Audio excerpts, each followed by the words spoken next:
அனைவருக்கும் தமிழ் புத்தாண்டு நல்வாழ்த்துக்கள். விஷு கொண்டாடுற எல்லாருக்குமே விஷு தின ஆசம்சுகள். நாங்கள் சூப்பராக நேற்றே பார்த்துட்டிங்கன்னா சித்திரக்கனிக்கு கனியெல்லாம் எடுத்து வச்சு நைட்டு வந்து சூப்பராக வந்து ரெடி பண்ணி வச்சுட்டு வந்து தூங்கியாச்சு. ரியா குட்டியை சமாளிக்கிறத கொஞ்சம் கஷ்டமாக இருந்துச்சு. அதில் இருக்க அந்த பருப்பு சர்க்கரையெல்லாம் விடவே இல்லை.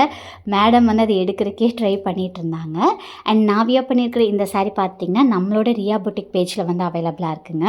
550 rupees ப்ளஸ் ஷிப்பிங் வந்து கொடுத்துட்ருந்தோம். இன்றைக்கி ஒரு நாள் ஃப்ரீ ஷிப்பிங்க்கு கொடுக்க போகிறோங்க. இந்த ப்ரெக்னன்சி டைமில் பார்த்துட்டிங்கன்னா எனக்கு வெண்பொங்கல் அதுக்கப்புறம் ஒயிட் குருமாவோட கிரேவிங்ஸ்லாம் ஜாஸ்தியாக இருக்குது. ஒயிட் குருமா ப்ரிப்பேர் பண்ணுறதுக்கு ஃபஸ்ட்டு பேஸ்ட் தாங்க ரெடி பண்ணேன். அரை மூடி அளவுக்கு தேங்காய் எடுத்திருக்கேன்.